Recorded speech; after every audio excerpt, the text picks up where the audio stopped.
the Tahoe Sierra Board of Realtors, and by the Truckee Chamber of Commerce. These forums are made possible by the generous cooperation of our media partners, Moonshine Inc. and the Sierra Sun. Tonight's format is being televised by the Tahoe Truckee Media on channels 18 and 118 and live streaming at tahoetruckeemedia.org. The opinions expressed on this program are solely those of the participants and do not necessarily reflect the positions of Tahoe Truckee Media, the program sponsors, or the town of Truckee.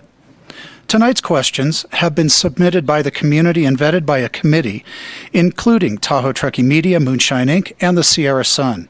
The live audience also had an opportunity to submit questions prior to the broadcast. Questions submitted may not be asked verbatim, and questions asked may have been compiled and edited from several submissions. Asking questions this evening will be Lainey Griffo of the Sierra Sun and Alex Hoft of Moonshine Inc. Tonight we will be featuring candidates for the boards of the Tahoe Truckee Unified School District, Truckee Tahoe Airport District, and we will also have a representative in support and one in opposition to Measure V. The speaking order tonight will begin with a candidate chosen by random number generator, and the format is as follows. Each candidate will have 1 minute to make an opening statement. Next, the candidates will be asked questions by Lainey Griffo or Alex Hoft. All candidates will have the opportunity to answer each question, and answers should be no more than 1 minute in length. The order of answering will rotate with each question. To the audience, please hold your applause until the end of the segment. Following the questions and answer period, each candidate will have 2 minutes for a closing statement.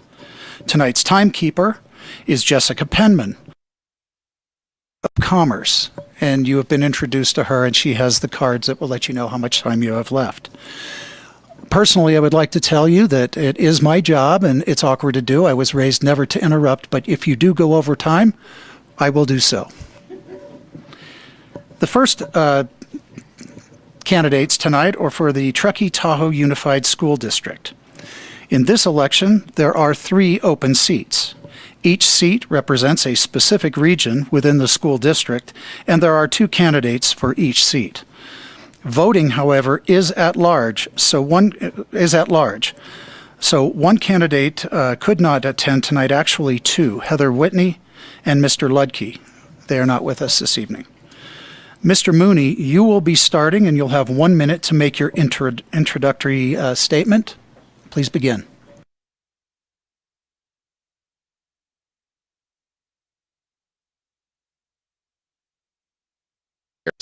You may be wondering why I would run for the school board after having already served the students and parents of this community for so long. Well, it's because I have a 4th grader. I see what's happening in schools, school boards, and teachers around our country, and I'm compelled to protect not only my 4th grader, but all the students of TTUSD from those who would ban books, limit curriculum, and impose their personal beliefs on all of our students. Our kids deserve an inclusive, rigorous, and exemplary education that is objective and free of the culture wars of division. Our kids deserve a safe learning environment where they feel they are safe, included, and respected. And our kids deserve the best teachers and staff we can afford.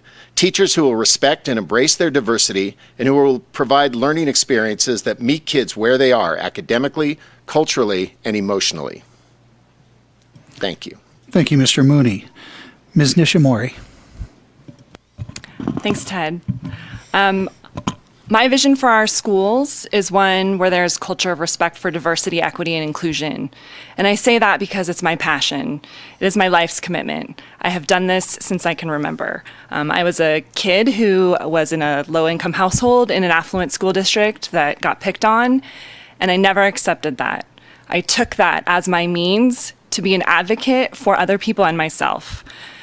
When you look at the work that I do, I'm the community development director for the town of Truckee, and in my job, I work day in and day out tirelessly so that we can talk about complicated issues where sort of our social, environmental, and economic issues collide together. So we all are here because we're passionate about students. I have a 4th grader and a 7th grader. But this isn't just about sort of passion for ensuring that our students have the best access to education. This is really about creating a board that's going to be Forgive able me, to your navigate time these has difficult expired. issues. Ms. Driller. Thank you. Good evening. My name is Dee Dee Cole Driller, and I am passionate about public education. I have a strong and involved commitment to our community, and I have historical experience and knowledge working with the TTUSD School Board, allowing me to better serve the diverse needs of our students and our community. I grew up in Vermont and come from a family of public educators. I have a recreation management degree from the University of Vermont, and for the past 38 years, Tahoe has been my home. Both our children are alumni of TTUSD schools. My career and passion have focused on education, and I have created and facilitated educational opportunities for many children in our Tahoe Truckee district as a ski team manager, a coach, a mentor, a substitute teacher, as well as a nursery school teacher. My volunteer resume is extensive, and I can be found supporting numerous community events in our school systems. I now am a community member, and I have a finger on both the school pulse and the community pulse, which is a valuable asset. Thank you, Ms. Driller. Ms. Hanson. My husband and I are raising 4 third-generation children on the West Shore. My oldest graduated in June from Forest Charter. He received the Golden State Merit, and he graduated with over a 4.0. He's attending Sierra College right now, and he plans on going to UNR with a criminal justice background to work in forensics. And our younger 3, we have a TK, first grade, and a 4th grader that are currently enrolled at Tahoe Lake Elementary School. When I signed my name as a candidate for our school district, I was so pleased to learn that I had to be sworn under oath for the Placer County Elections Code for Fair Campaign Practices. And it said in these code of ethics, not even for just campaigning, but for my personal life, that my honesty and integrity as me as a person will be what I bring to you as your board member. Thank you. Thank you, Ms. Hanson. And now that brings us to our question and answer portion of the forum. Please remember to keep your answers to 1 minute or less. Ms. Griffo. There were a lot of great questions submitted, and I was really excited to see that, so it was hard just to pick a few. But the first question, how much control should the school board have over curriculum creation? What topics should be added or removed from the curriculum?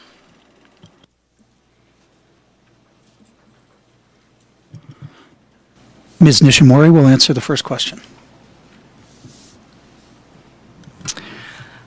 I believe that our school curriculum should be based on teaching truth through integrity, freedom, honesty, and a sense of belonging.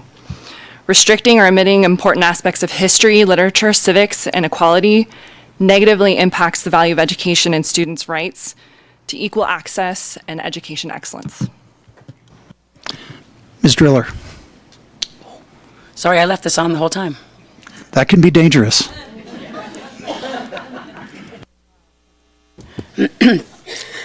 I believe that our curriculum, our curriculum process that we have at TTUSD at this point, I should answer them. It is a well-vested program in the sense that as a board member, I am not the expert in the curriculum, and we have a system set up so that the public is able to view it, the teachers review it, as well as a committee of curriculum. And I believe that our system that we have set up gives a variety of expert input. And I also support what Ms. Danielle was saying in reference to equal and equitability. And I think it's something that is not necessarily a school board's entity. It is our experts. Thank you. Ms. Hanson. I think the curriculum that our teachers have been teaching is working for my children. I'm very happy with the way that they are teaching and how my children are learning. Our teachers are fantastic. If our teachers do have an idea or a change that they would like to make, I hope that they feel trusted coming to the board with those kind of requests, and I would foster an open environment to hear where they stand on those issues. Thank you. And Mr. Mooney. I'm going to piggyback a little bit on what Dee Dee said, and that is that the members of the school board, current and future, their backgrounds in curriculum development and curriculum understanding is probably pretty limited. I don't think that any of us up here could articulate too many of the state content standards in any of the disciplines. And to be able to think that we were in a position to micromanage the curriculum in such a way that we would know what curriculums or what curriculum materials might best serve the students of our district, I think is asking a lot of people who don't have that background. As Dee Dee mentioned, we have curriculum directors, curriculum experts in the school district who through data assessment, determine what sort of needs are met for the students, and then research curriculum to determine what curriculums might best fit the needs of our students, as well as meet the standards, the content standards that are required. My apologies. Thank you, Mr. Mooney. Question number 2, and we will begin with Ms. Driller this time. The topic of mental health of students has become more widely discussed nationwide. As a board member, do you plan to address mental health care? How and why or why not? Absolutely. Thank you for that question. It's very important, I think, in our school district at this point to address mental and social wellness. And I commend our community and our school board and our schools. We have put so much energy and money into our social and emotional support systems with all of our schools. I think every school has a web connect where we all belong, or there's definitely little connections in every school that make it so that everyone feels welcome. And I think that's been a big goal of our TTUSD board at this point, is that throughout this last 2 years, there are new things that are coming our way, and we are well aware of that.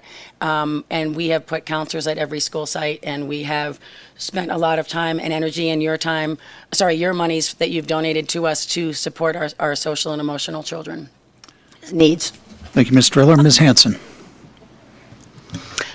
As a parent of 3 children in the district, I have yet to see where the mental and emotional support has taken hold in our school yet. My daughter is still very anxious about what could happen if she has to be sent home for a certain amount of time for 10 days. My first grader, still very anxious about going to school without his mask on. That was quite the safety net for him. And asking them throughout their day, that hasn't been addressed at the school age level yet. So as a parent or as a board member, we need to have an active, in their day, built-in time where our children can speak about these issues with somebody that is trained and educated to help them through them. Thank you, Mr. Mooney. Well, the kids in our schools today are certainly facing things that I never did when I was in school, and it's bringing on a number of issues that students have to deal with that certainly need to be dealt with in a mental awareness sort of state. I'm happy to see that the board has taken steps in the last few years to work on this particular issue. At Truckee High School, where I was for so many years, they've included a wellness center with a dedicated staff person to deal with students who are struggling with whatever issues may come up, and there's so many these days, of course. And I definitely would say, I mean, the question is, should we continue or build upon what the board has already done? And the answer to that is yes, of course. I think there's more that can be done, and I think there's more, and that we need to continue what the board is doing already. Thank you, Mr. Mooney. Ms. Nishimori. So it's difficult for students to be able to focus on their academics without addressing sort of their social, emotional needs. And having sat through sessions with our schools and sitting in classrooms and seeing what happens, the teachers are really fine-tuned to kind of understand what's happening with the students. They're making recommendations to the board. They're finding the tools and resources that the students need. This is a critical issue, not just for our students, but our families and our community. And coming out of COVID, I think we've all been very challenged to kind of understand what the impacts of COVID have been for all of us. I talk about being in a room with people is something that we've desperately needed for so long because those connections are so important, and it's critical for our students to get access to the help they need. Thank you. And for question 3, I know it's amazing, but Ms. Driller, you will go first again. This was all done with a random generator, I assure you. There has been a nationwide teacher shortage, and the district has been faced with ongoing labor negotiations with the teachers union. How would you plan to continue those labor negotiations? How would you plan to handle them? And how do you plan to address the teacher hiring and retention issue in the district? Well, that's a very simple question, or I have an answer, is we just need housing. But we have worked extremely hard at trying to obtain and retain quality teachers, and obviously we are faced with housing issues, but I will say that what we are doing and what makes Tahoe Truckee so unique is that we are looking at it at our level, and we're down at our grassroots level trying to come up with solutions for our programs. We cannot solve the up there. There's a couple more zeros and a couple more commas that most of the people that come in and buy houses have, but we can do it at our level. And I think what we've done is landing locals. We've done incentives with the Placer County, as well as other incentives to rent out the house, or, there's new policies out there that will give you you can add to your home. Oops. But yes, I think having a house would be great. And then we're trying to, obviously, as much time as we can, give as many dollars to our teachers, because they are the lifeline. Thank you, Ms. Hanson. I think we're a school district and not a housing district, but I know as raising children that our housing issue is a big issue for our staff. But I think we need to raise our workforce from the inside out. If we have instructional aides that would like to pursue their career, if they're, in-home education, could they go from a lunch aide to an instructional aide? Could they move up that way? The tools we could have that would be advancement, like I just said, I'm talking in circles. There's many partnerships that TTUSD has and resources that we can get people through scholarships and grants and, oh my goodness, thank you. She hasn't done the red one yet. Okay. Thank you, Mr. Mooney. Well, the housing issue, of course, is a big one, and I think you guys have talked about it enough. So I'd like to move on to how the board is going to meet with the teachers or address the teachers' needs as far as being able to afford housing. I don't think the housing issue is going to be resolved right away. So in the interim, we need to figure out what we're going to do for these teachers so that they can live in the community within the community that they teach, so that they can be part of the community. We have to, or the school board. Not we. The school board needs to meet the teachers, I think, face to face with the notion that the salary increases that they've received in the past have not even kept up with inflation. So how are they ever going to be able to move ahead to be able to purchase a home here in our area at the prices that they are now if we can't at least get them ahead of inflation and keep up with rising costs?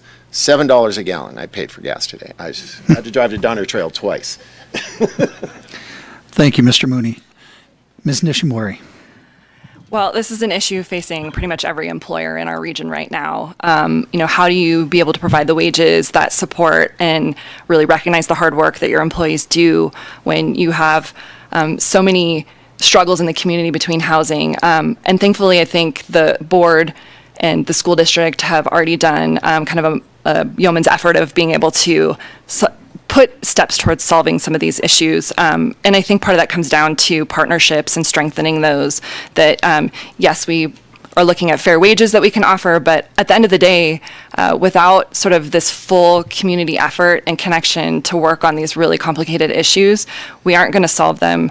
And I think a navigator service is something that the school board could kind of help with the staff to kind of understand. What are those things that the community does provide? How do you go find housing services? Why do you want to live here? What is it about our community that's enticing? Thank you. Question number 4 will begin with Ms. Hanson. Do you support charter schools in our region? Why or why not? In my opening statement, I mentioned that my son graduated from Forest Charter. So yes, I do support charter schools. For Anthony, school was always a struggle for him. From 5 years old till we found Forest Charter, and that became his home. Without that school, the smallness and the teachers being able to have 5 or 6 kids in a class and a different schedule that worked for him, he wouldn't have graduated with a 4.0. He wouldn't have graduated with 11 college credits as a high school senior. So I full-heartedly support charter schools. Thank you. Mr. Mooney. Well, we have charter schools in our area, and I know that they serve a student population that perhaps doesn't not succeed, but does not work as well in a more traditional setting, in a regular school setting. And so, yes, I support the idea of having charter schools to a limit. I think if we open it up to having charter schools that may just apply and want to become a charter school freely without any kind of consideration, I think that needs to be taken a look at. But I think we have charter schools now that seem to be working for our students, and I support those. Ms. Nishimori. I think charter schools have provided a lot of opportunity for students who don't fit into sort of a standard curriculum within our regular schools. And I think providing those opportunities is really important.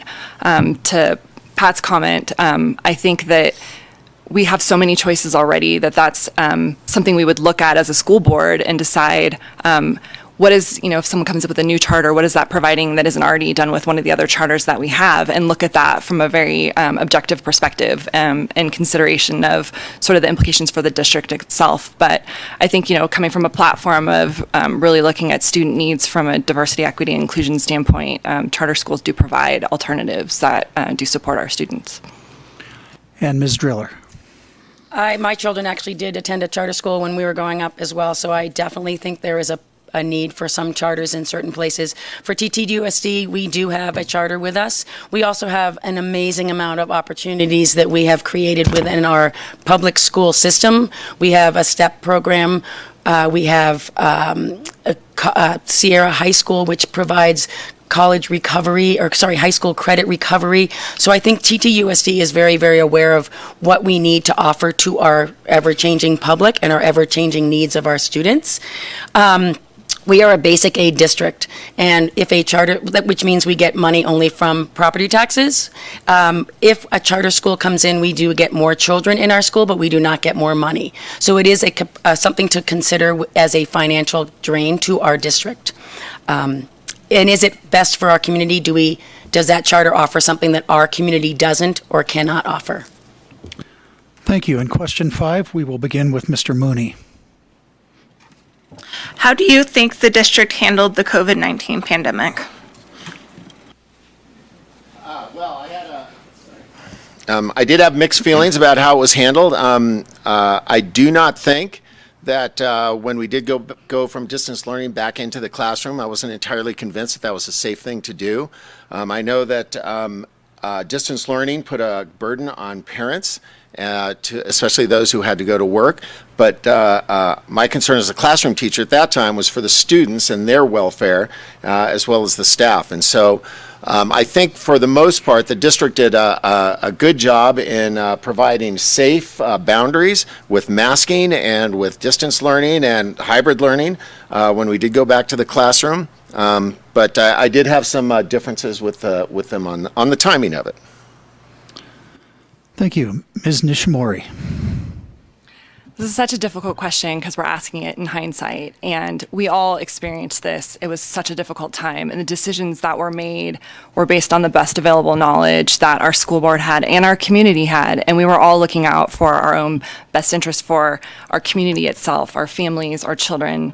So I don't point fingers. I really look at the struggles that the school board had and can appreciate the complexity of the decisions that they had to make. And I think as a board member, I would be in that same position, making those same difficult decisions, looking at the community's best interest at heart.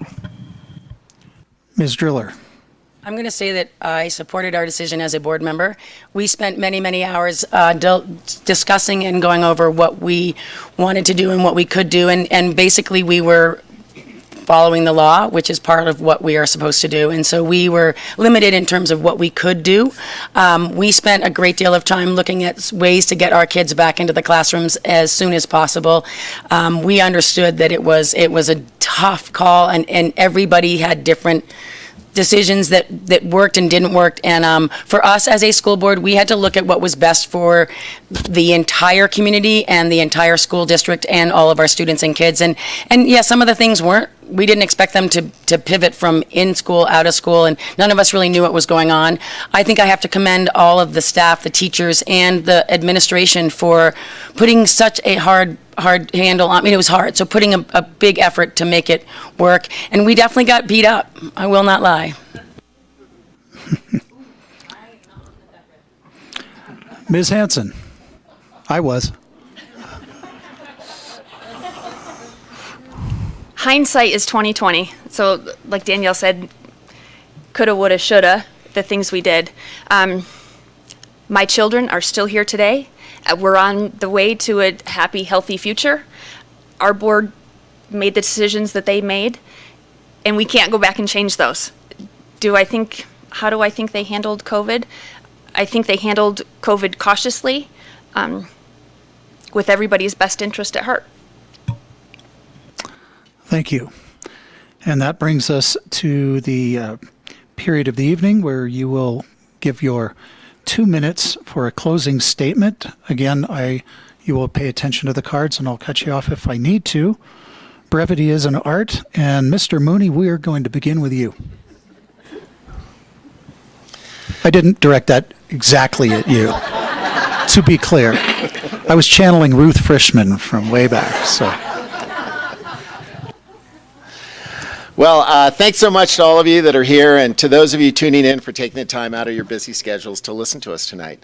I mentioned earlier why I'm running for the school board. Now let me tell you a little about myself. I'm a longtime Tawa-Truckee resident. My parents first bought a small rickety cabin on Washoe Drive in Olympic Valley in 1959 ahead of the Olympics. I know I'm dating myself there. And although I haven't lived in the Tawa-Truckee area for the entire time, I've always considered it to be my home. I went away to college to earn my English degree at San Francisco State University, go Gators, and my teaching credential at Cal Poly San Luis Obispo, go Mustangs, and returned in 1989 to begin a long and wonderful career as an English teacher at Truckee High School. Thank you. Okay. During those years, I earned my master's degree in educational management at the University of La Verne and subsequently served our school and district as an activities director, athletic director, interim assistant principal, administrative designee, an alpine ski coach, soccer coach, and, well, just about everything else. In addition, I served as the school's accreditation coordinator, guiding our school through the accreditation process and earning our school a 6-year term, which is the maximum term awarded for accreditation. Following that, the Accreditation Commission, the Western Association of Schools and Colleges, for those of you who might be familiar, invited me to serve on a visiting team where we assessed the educational programs of 3 different high schools and then recommended the accreditation term to those high schools, of those schools. This was an invaluable experience to see inside these schools and their districts and what makes a school successful and how they address their challenges. So you can see from my experiences, if elected, if you'll excuse me mixing my metaphors, I'll have the inside track and will be able to hit the ground running. So please consider voting for me, Pat Mooney, for Tawa-Truckee Unified School District. Thank you, Mr. Mooney. Ms. Nishimori. Thanks, Ted. I gave you a little bit about my background, but I want to talk a little bit more too, that I do have an undergraduate degree from UC Santa Barbara in biological sciences and a master's degree in city and regional planning. I'm the first in my family to go to college. So I really do value education highly because it provides the opportunities that the students in our school district highly need. We have a very diverse and unique student population, and I want them to hear that you can find success in your education. It's highly important, and it really does create those opportunities.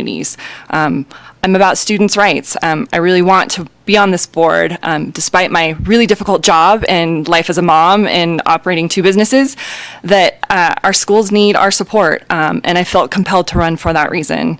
I want to work collaboratively with our schools and make sure that they remain open to all students of all types with a multitude of diverse ideas, and remain a place where students can learn from one another. I mean, we are the example. We need to keep setting that example.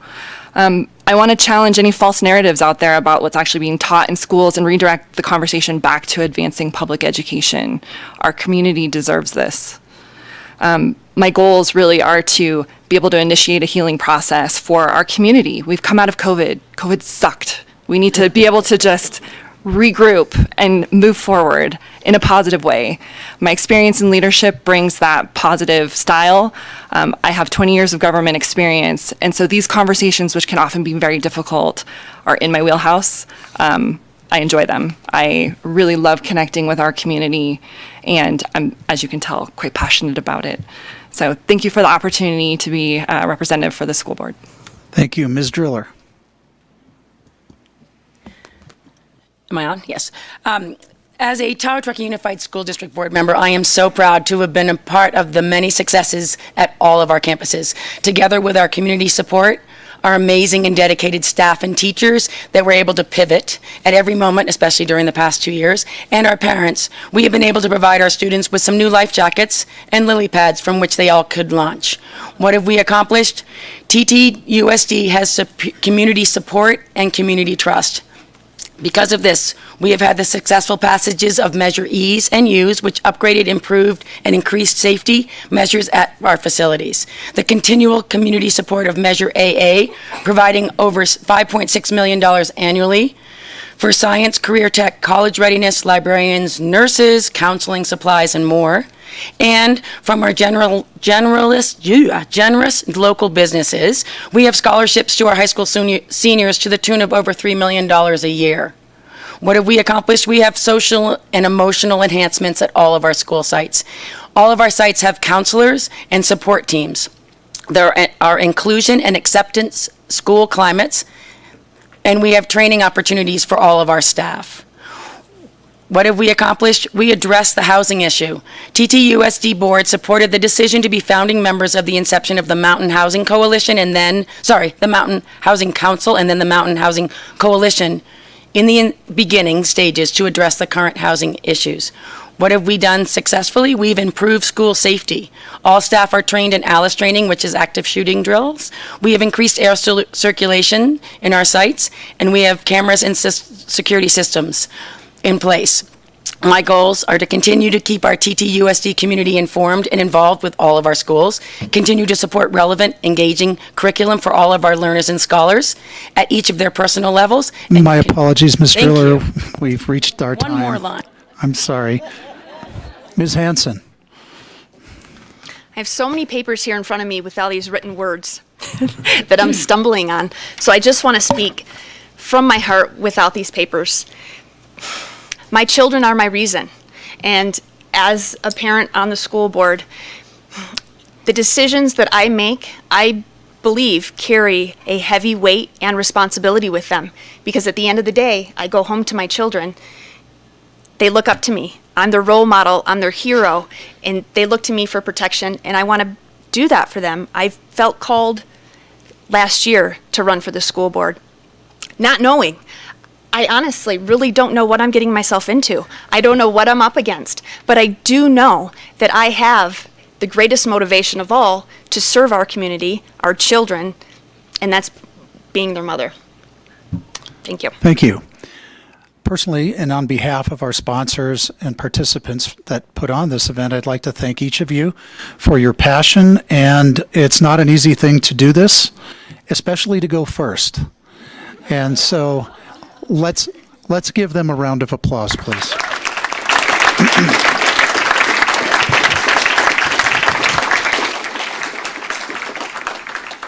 And again, there will be 3 open seats for the TTUSD Board of Trustees. You may vote for 3 on your ballot. We will take a 5-minute break, and then we will have a statement regarding Measure V, followed by the candidates for the Truckee-Tahoe Airport District Board.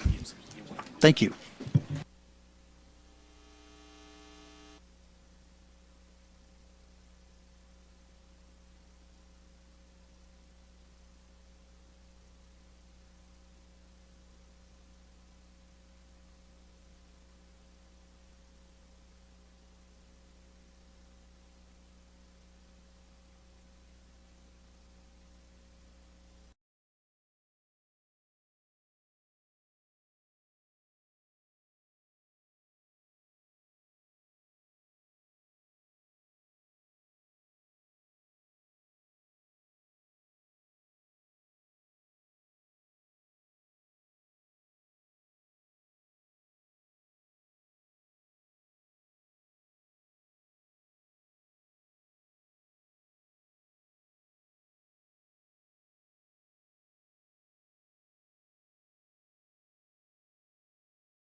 Welcome back. We will now be presenting statements in support of and in opposition to Measure V, and there will be questions asked.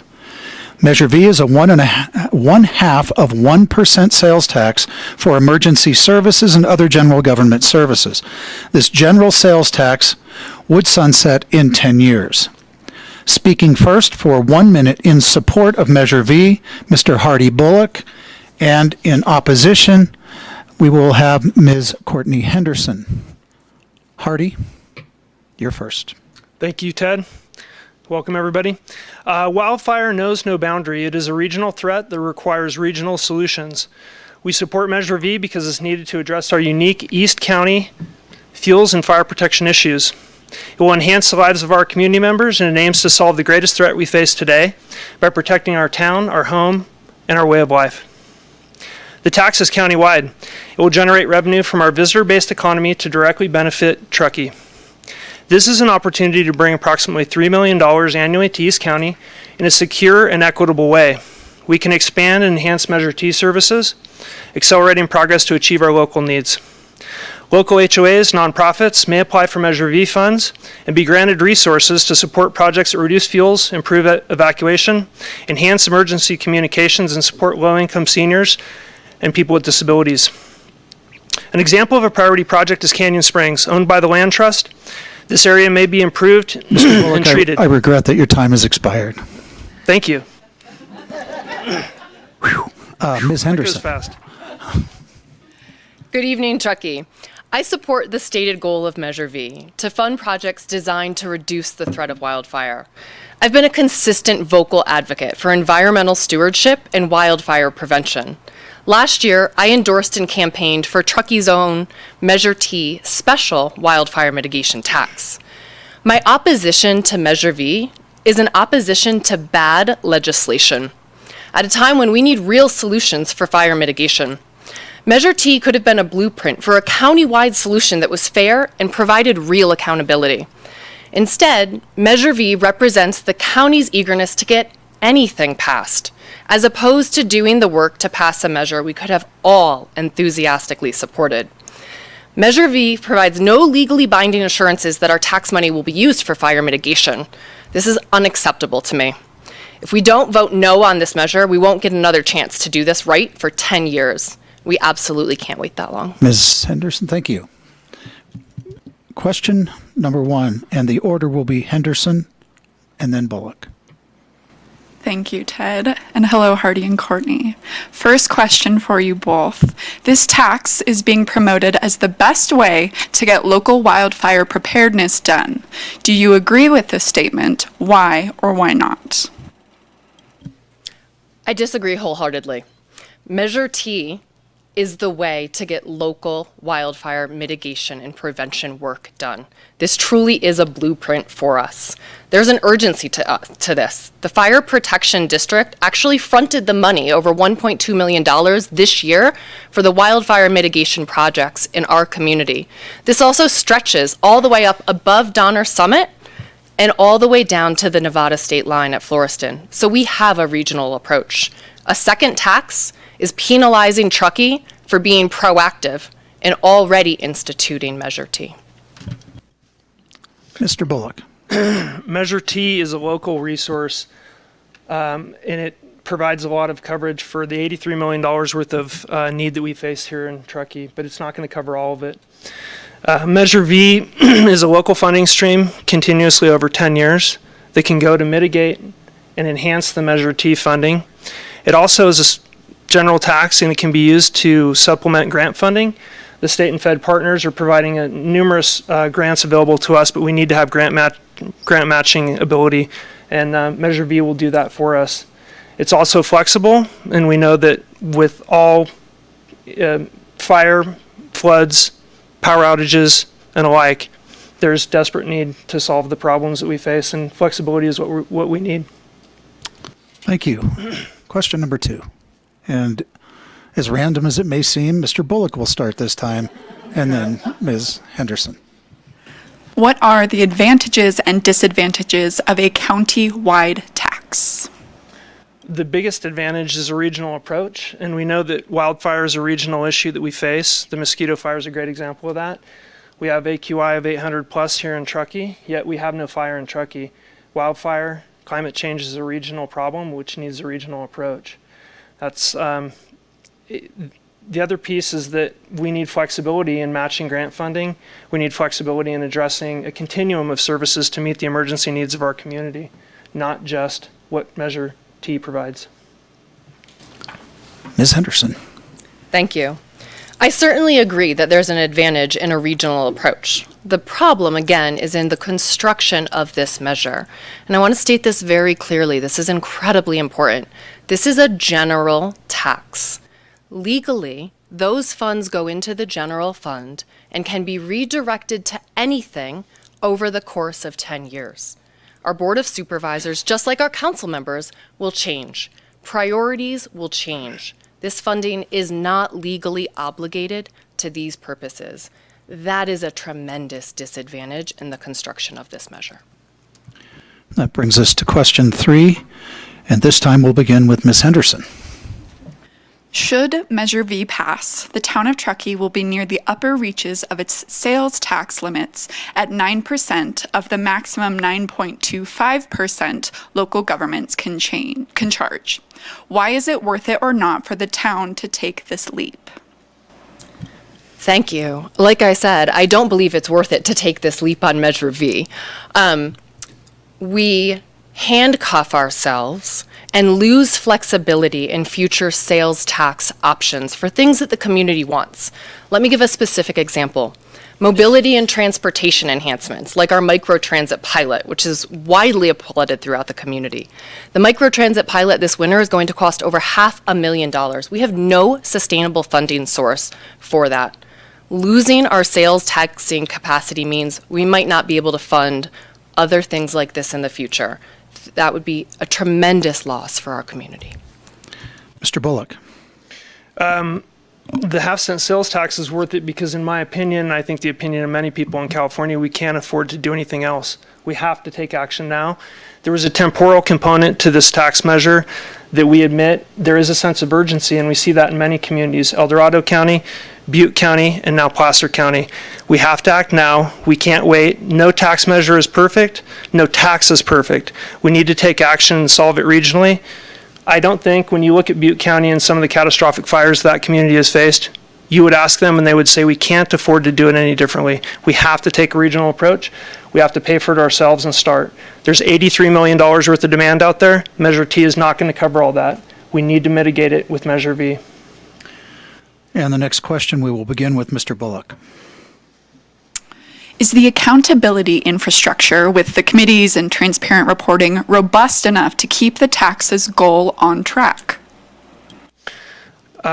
When this was brought to my attention, this tax measure asked two things: security and equity. The security portion is solved through the Technical Advisory Committee, which I, as a supervisor, specifically asked to have the majority interest reside with the town and the Truckee Fire Protection District. Those are local decisions that will affect the way the money is spent, direct accountability with people placed on the Technical Advisory Committee by the town of Truckee and the Fire Protection District. As the supervisor for District 5, I have a minority interest in that. I would be outranked, and that's what gives local control outside the Board of Supervisors to our community in Truckee. The Technical Advisory Committee, there's also a Community Oversight Committee on the fiduciary responsibility portion of the measure. Thank you. Ms. Henderson.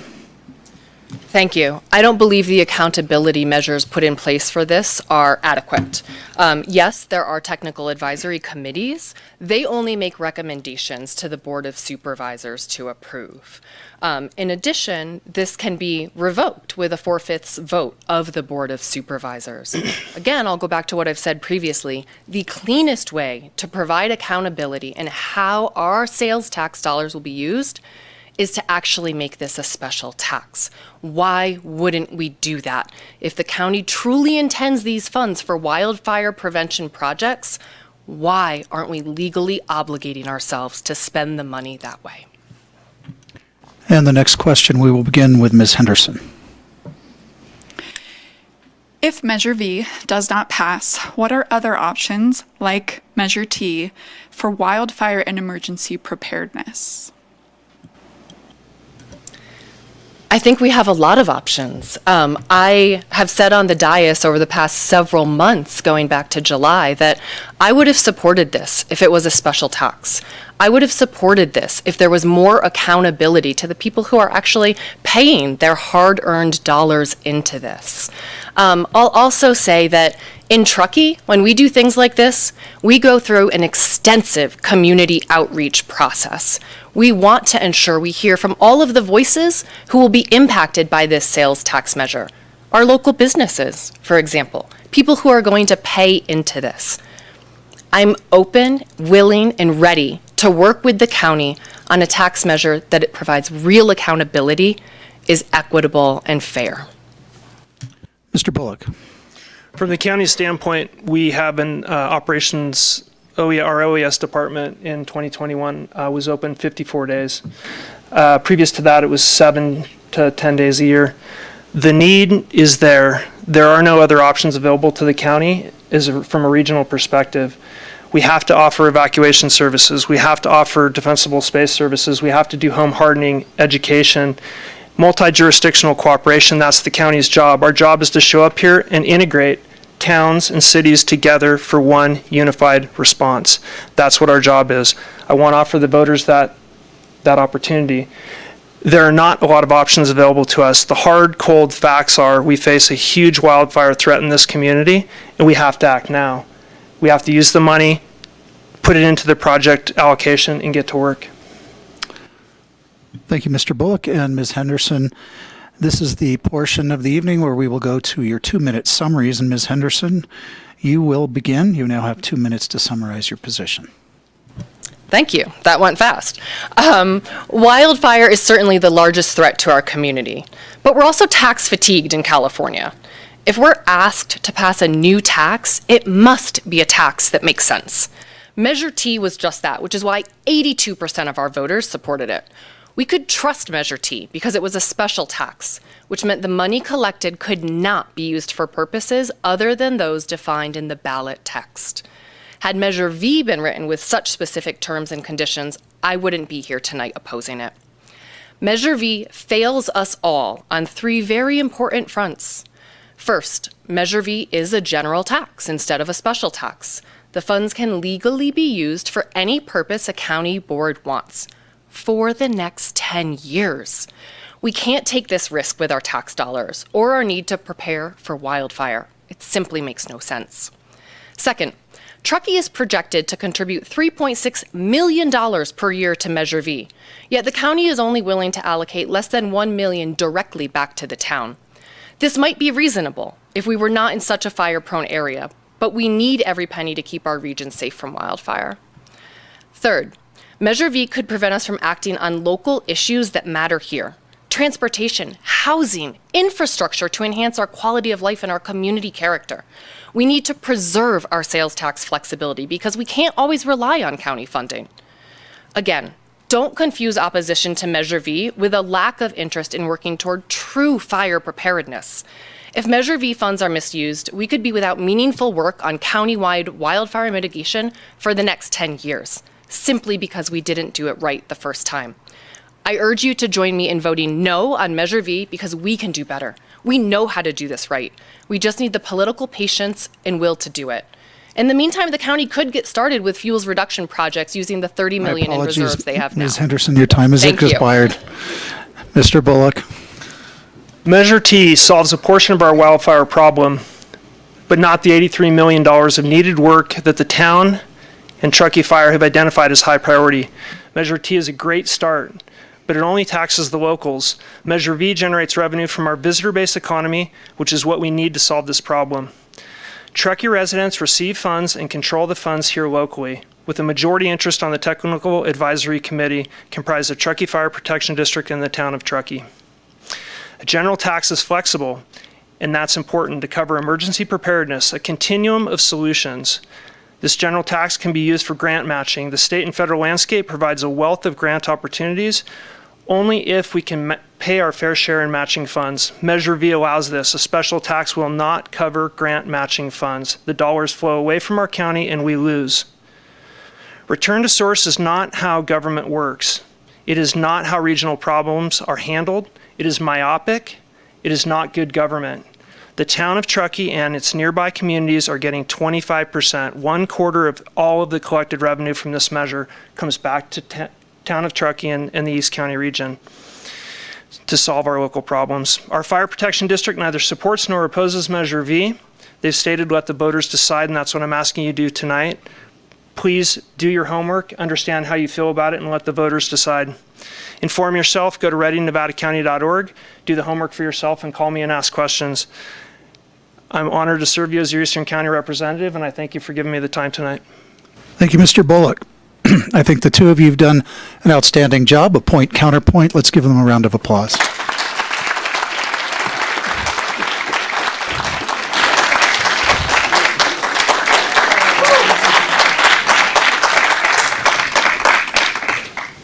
Very classy, you guys.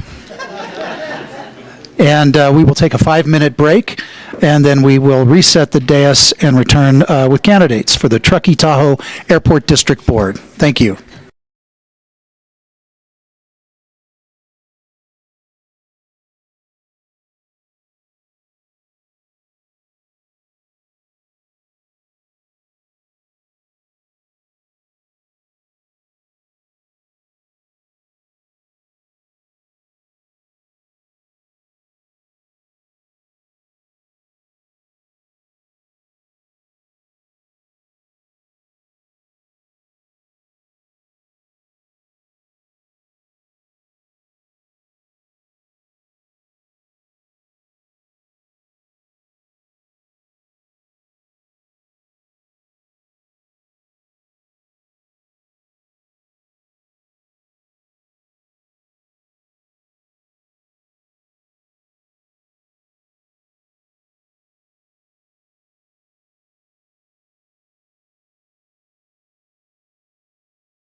We turn now to candidates for the Truckee-Tahoe Airport District Board. This election, there are 2 open seats for the Truckee-Tahoe Airport District Board and 4 candidates running. Voters may choose up to 2 candidates on your ballot. Again, the selection of the first speaker is done by a random generator. It's not done by me, and Ms. Henderson, you will begin. With excuse me.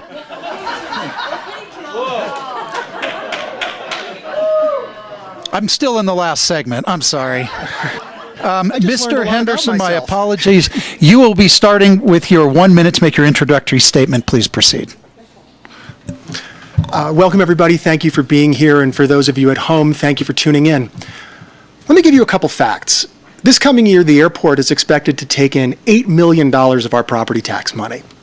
If you have a home in Truckee that's assessed at more than $650,000, you're going to pay more to the airport than you do to Measure T.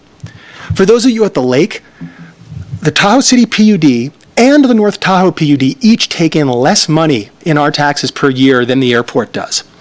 To me, this means the airport has an obligation to the taxpayers to be the best possible steward of those dollars. And that means turning outward to the broader community and thinking about how we spend those for the most efficient community impact. I'm running to make sure that happens. Thank you. Thank you, Mr. Henderson. Ms. Hetherington. Thank you to all the groups who are hosting the forum tonight. It is an honor to be here. My name is Mary Hetherington, and I'm running for re-election for a 5th term on the airport board. I'm known for coming to meetings prepared and asking tough questions because I believe that's the responsibility of any elected official. I'm best known for my efforts to reduce noise and annoyance of overflights and for changing the airport culture to consider our community, creating give-back programs that fund nonprofits such as the Kids Zone, the Boys and Girls Club, and the Land Trust, as well as community partnerships with other public agencies to serve all of our constituents. I championed the development of a cost allocation study in 2021, the results of which showed that our property taxes are subsidizing on-field commercial operations and many users. This bothers me.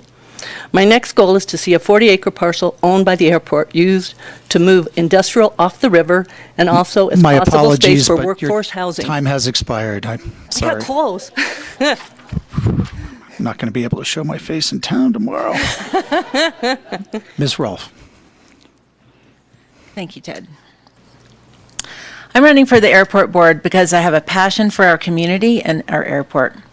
I have great depth of historical knowledge about the airport, agency partnerships, nonprofits, and the airport district communities. My experience includes involvement with the Truckee Airport over the past 7 years. I served on ACAT for 5 years as a community member, and I've been on the airport board for the past 2 years. Currently, I serve as board chair. I've lived here nearly 2 decades. I've raised my kids here. I've been involved with multiple local organizations, including serving on the board of the Community Foundation for 9 years. I research airport issues thoroughly so I can make thoughtful decisions. You can always count on me to cast decisive votes and not abstain. Local officials are elected to make decisions. I serve as a bridge between locals and the aviation community.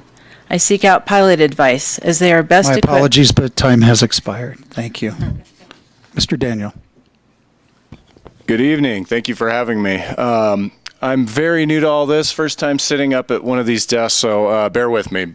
I'm running for this seat out of, not out of ego, but for service. I've had a lot of conversations with folks in the community as well as at the airport. I am a long-term community member. I've been here 9 years, on and off before that. And I am a private pilot. And so I feel that I'm a good candidate for this position with the local,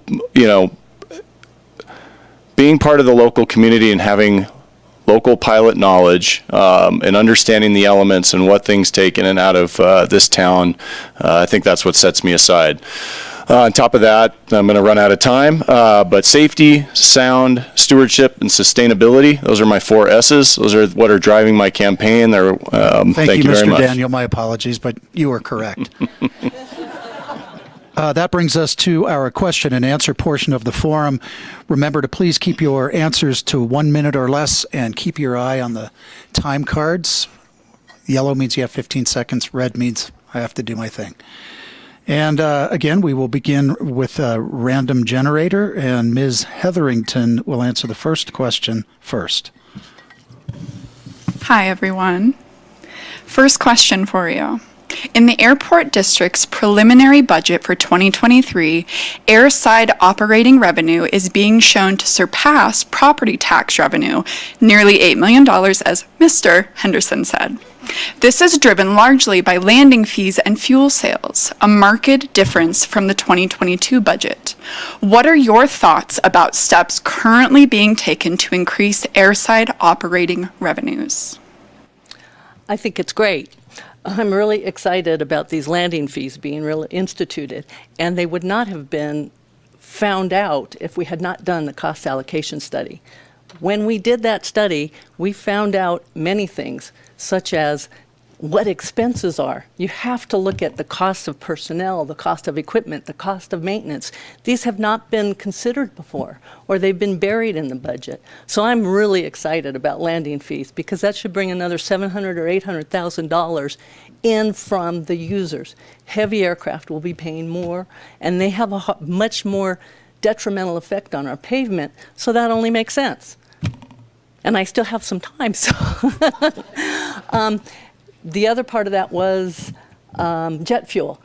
And jet fuel has been subsidized in the past, and I'm really excited if we can raise that. We're also going to be instituting the sustainable aviation fuel, which is more expensive, so we're going to make more revenue, but we also are going to have higher expenses related to that.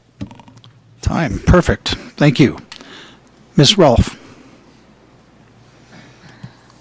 Thank you. I echo Mary. I'm really excited that for next year's budget, we've made some really significant changes after we adopted the allocation study. And, you know, it's a slow process. It doesn't happen overnight. We've learned a lot from the allocation study. What Mary said about landing fees started October 1st. As far as the fuel, we're moving towards almost 50%. I think we're at 25 now for sustainable aviation fuel. The goal is to get to 100. It's, you know, we're going to have to step it up because it does cost so much more. And just as an aside, the fuel, the 100 low lead that was delivered today cost $7.07, and we make a $3 profit off of it. So Time. Thank you. Mr. Goes Daniel. up. Yeah, thanks. Yeah, I echo what everybody's talking about. The increase in fees, you know, works for the big iron, as they call it, on the field. You know, I think that's great. There's obviously going to be added costs with the different mixtures in the fuels that are coming out as well. You know, as far as line items on the budget, I'm still, you know, rookie to this and working my way through those line items. And I think there's a lot of ways to be smart and innovative in our thinking and ways to, you know, drive some more revenue at the airport. Thank you. Mr. Henderson. I think the projected budget is an excellent start to addressing a huge problem. If you look at the past budget, we took in $7.2 million of tax revenue, and we used about 4.5 of it to fill a hole in the operating budget. That is, without that tax revenue and without the money that the airport has given to the community, we would have lost $4.5 million as an operating business. So this is a step in the right direction. It's a start, but there's a lot more to do, and the cost allocation study gives you a roadmap. This isn't voodoo. We know where to make changes to bring this airport into a fiscally responsible place. Thank you. And for question 2, we will begin with Ms. Rolfe. There's a tension between the airport supporting aviation activities and the airport acting as a special district for the community at large. How would you heal any divisions that are perceived between aviation and community-minded groups, including board dynamics? Well, I think that our record of giving to community-minded groups speaks for itself. We are a special district. When special districts were formed in California, the money was supposed to be spent on your special district. And we're one of the few that actually spends a lot of money on other special districts. And I think part of that is part of the division and the tension is we don't market ourselves that way. Certainly on the board, we have had some tension around that. For the most part, I think we come to an understanding pretty well. And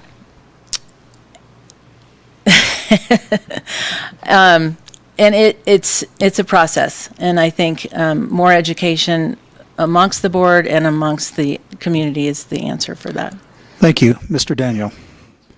Yeah, I think as a private pilot and with, the knowledge I have, bridging that gap is really important. A lot of conversations I have with folks in the community, it's safety and it's sound. What can we do about safety? What can we do about sound? And bringing that pilot knowledge and awareness into that, I think, can help, drive those conversations back. Safe and sound, that motto that I'm running with is really true. It's true for the airport. It's what we want for the community. It's what we want for our kids. I have a kid, two daughters, 8 and 11. And, being a pilot, I think, again, just helps bridge that gap and having those conversations. Thank you. Mr. Henderson. I think the idea that there's some set of opposing forces, community versus pilots, is a bit of a false narrative, to be honest.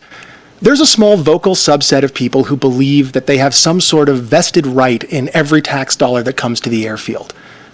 Nobody, at least I, am not suggesting we starve the airfield for resources. We have a spectacular airport. It's fantastic. It might be better than we actually need. All I'm saying is let's run a better operation, and then it's not a zero-sum game. We can do everything. We can maintain what we have, keep the excellent airfield, and give more to the community. Thank you. Ms. Hetherington.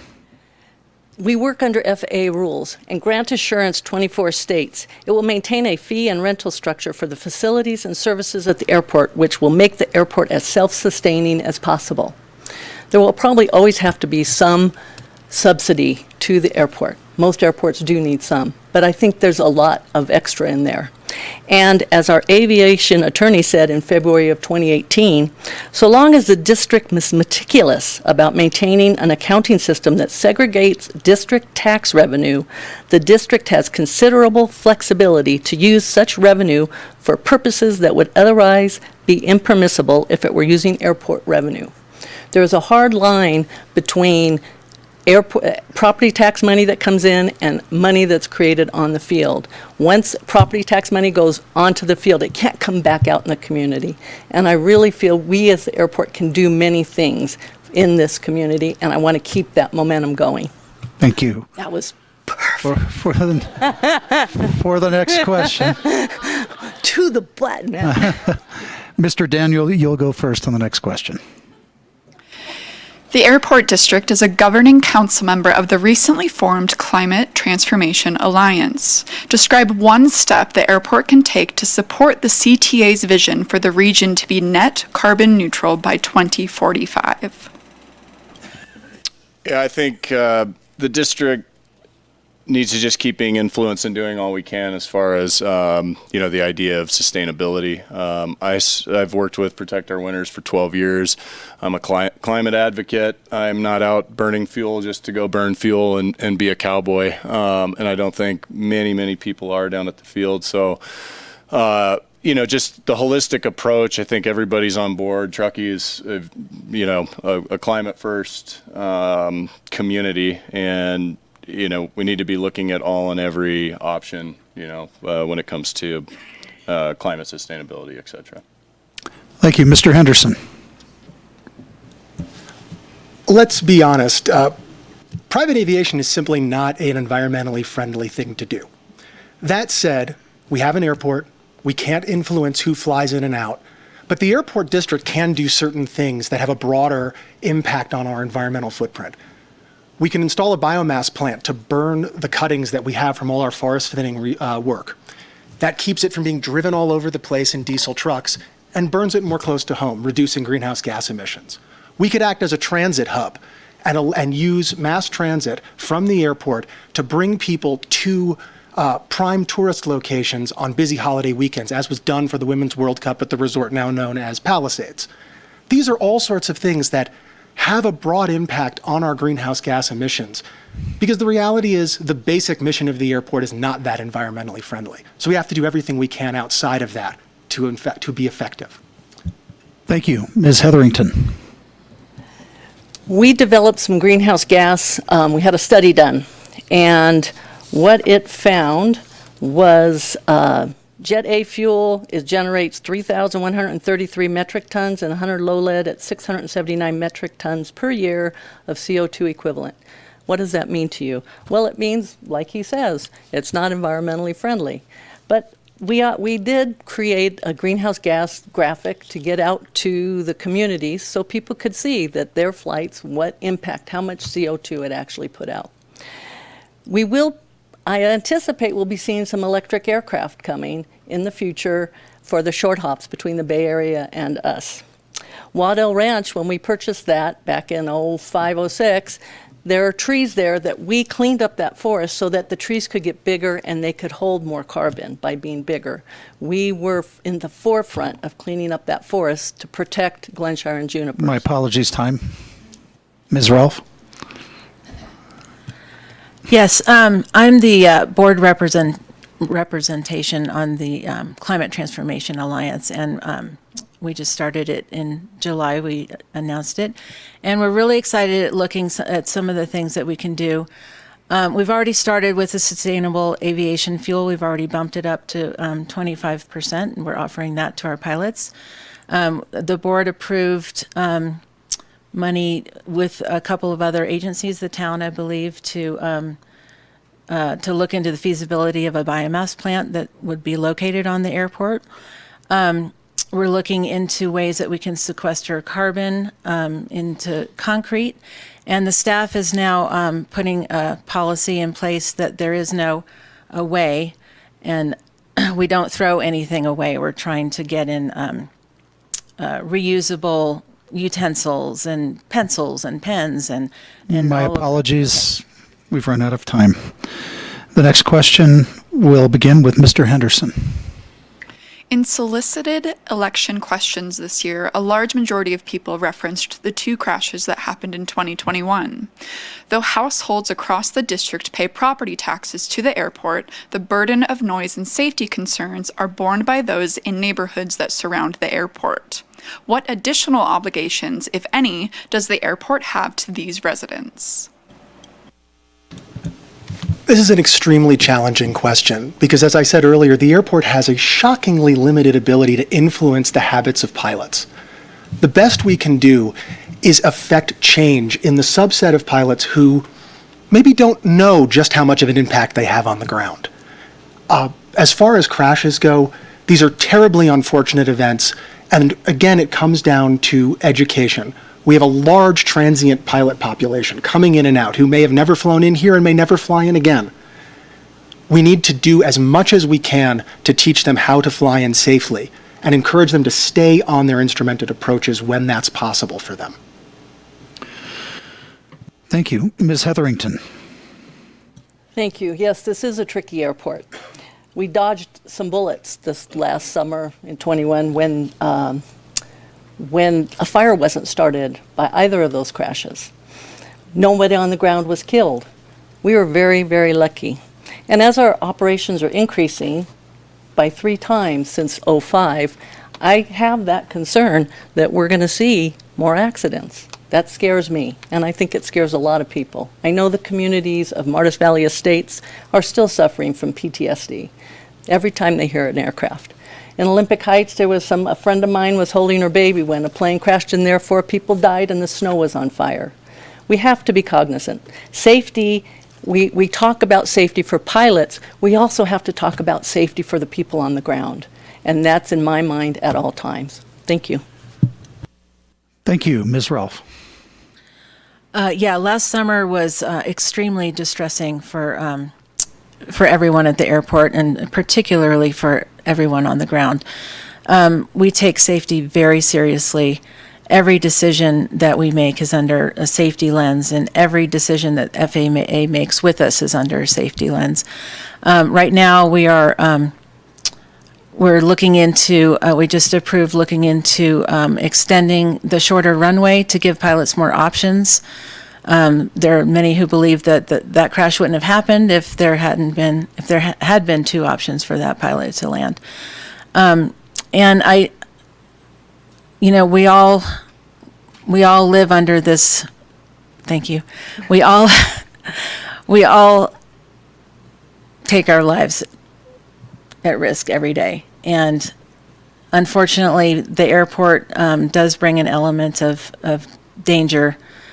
My apologies, time. Thank you. Mr. Daniel. Thanks. Safety is paramount, and that goes for the entire community. That goes for also the aviation community.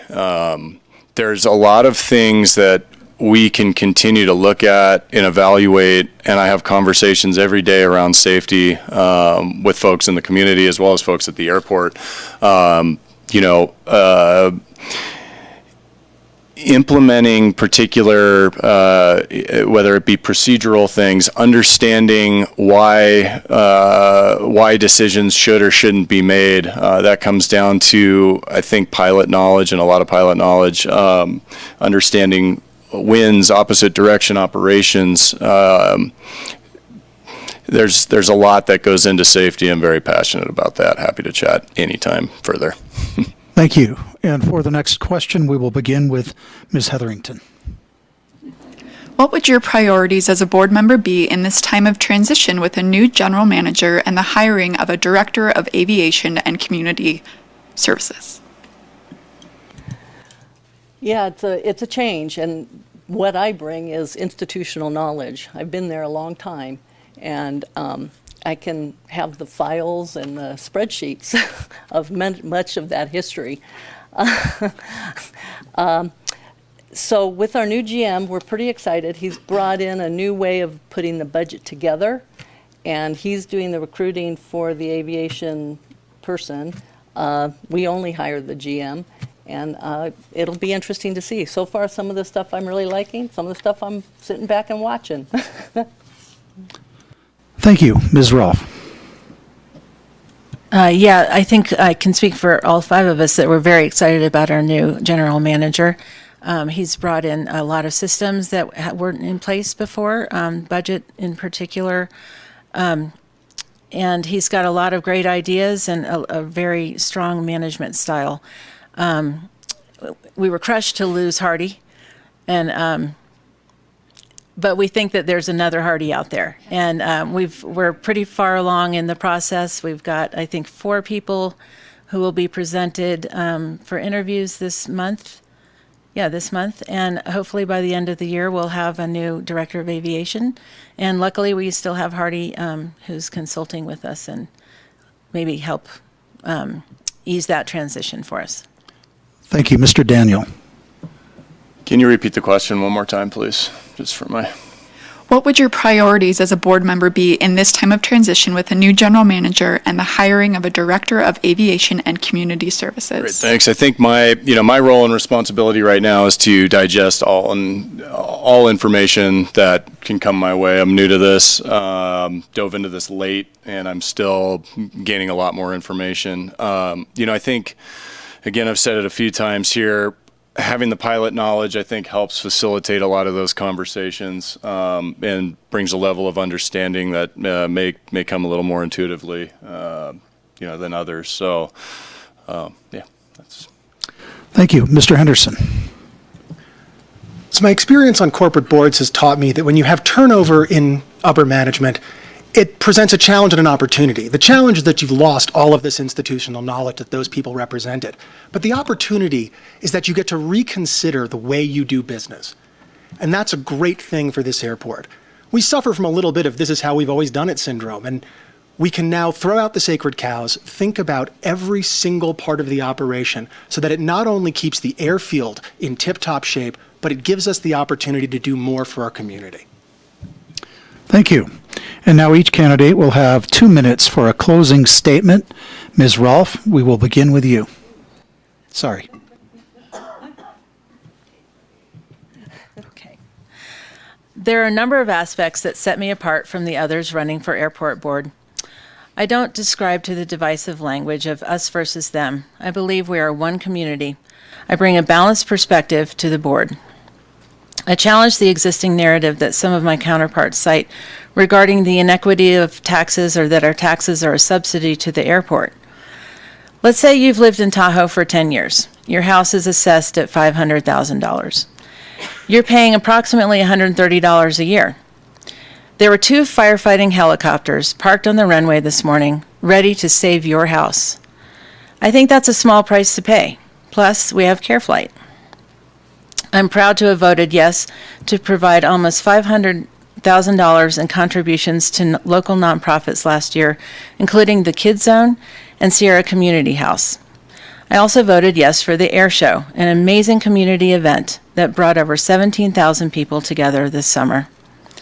I plan to continue being involved with the newly formed Climate Transformation Alliance, where one of its founding members and the airport will play a leadership role in coming up with creative solutions. I plan to keep working with staff and pilots to improve the day-to-day operations at the airport. I want to improve safety. I want to reduce noise. My 5 years on ACAT was solely devoted to reducing noise and annoyance. I have an open door policy and welcome calls and emails. Check out my website at catrolfe.com to learn more about me. And I appreciate your vote in November. Thank you. Mr. Daniel. I knew you were calling me next. Next time, I will bring more notes. But that's usually not how I roll. I'm a pretty off-the-cuff guy. My background's actually in design and marketing. Worked in the Bay for a long time. I've co-founded startups. I have been somewhat of an entrepreneur. I've also led nonprofits. I've got a lot of mixed experience in a lot of different realms, and running for the board was sort of a late decision, but one I'm really passionate about, really excited about. I love this community. My kids love this community. My wife loves this community. We're all here for the same reasons. And I think, with my knowledge and being a pilot, the focus of the safety, sound, stewardship, sustainability, running down that path is what I'm after. And hopefully, if elected, I can make some great changes. Thank you. Mr. Henderson. I'd like to challenge a couple of things that have been said up here just quickly. First off, that somebody is suggesting we eliminate this airport, and that would mean we wouldn't have fire protection, we wouldn't have CareFlight. That's not on the agenda. But I do want to make a point that CareFlight is, in fact, one of the only tenants on the airfield that we're not subsidizing with our tax dollars. What's really on this ballot is a question of philosophy. How do we view this airport's role in our community? Is it one that is meant to encourage aviation, make it cheaper for the people that do it? Or is it one where we should be a resource to the broad community? We should think about the ways that we can improve the quality of life and partner with other districts to address the kind of macro issues that we face. These are things that we can't solve alone. Wildfire prevention, housing, transportation, energy resiliency, these are all huge issues that require collaboration and require an outward view. And this turned inward view that some members of the airport community seem to feel is appropriate just strikes me as incorrect, as something that doesn't fit with our community character and something that we need to change. And that's the referendum on this ballot. What philosophy do you subscribe to? I think you know what mine is, so I ask you for your vote. My website is chris2022.com. I welcome conversations with all of you, and thank you for your time. Thank you. Ms. Hetherington. I'm going to have a hard time topping that. Thank you to the host, audience, and TV viewers for being here tonight. I have to write mine. I have lived in Truckee for 32 years, raising our 3 children and running my consulting civil engineering business. I am analytical in my approach and yet passionate in my service to this region. This is proven by my board memberships on the Children's Museum, now known as the Kid Zone, and AYSO. What are we here for except to build the fabric of our communities?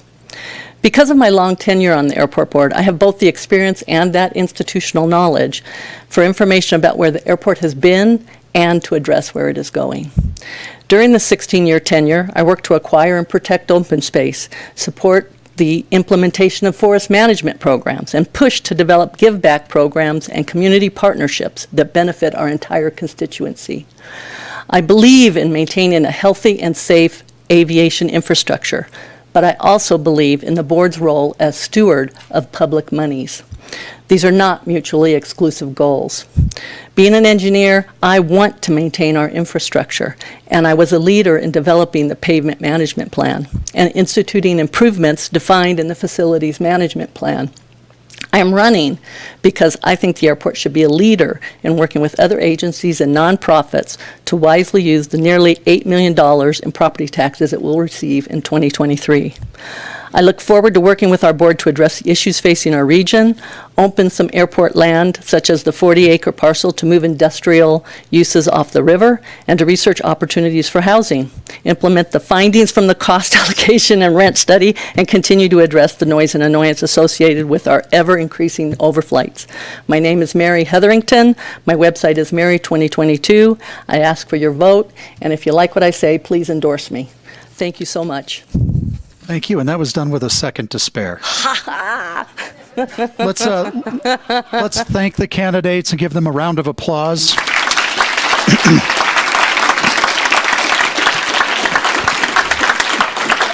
Again, there will be 2 open seats. There will be 2 open seats for the Truckee-Tahoe Airport District. You may vote for 2 on your ballot before we leave. Thank you to the Sierra Sun, Moonshine Inc., Tahoe Truckee Media, and our sponsors, the Contractors Association of Truckee-Tahoe PAC, the Tahoe Sierra Board of Realtors, and the Truckee Chamber of Commerce. This program and the next forum on Thursday evening will be repeated numerous times throughout the election season. Consult www.tahoetruckeemedia.org for dates and times of the rebroadcasts. This concludes tonight's program. Thank you for being here. Register to vote, and don't forget to vote. Thank you.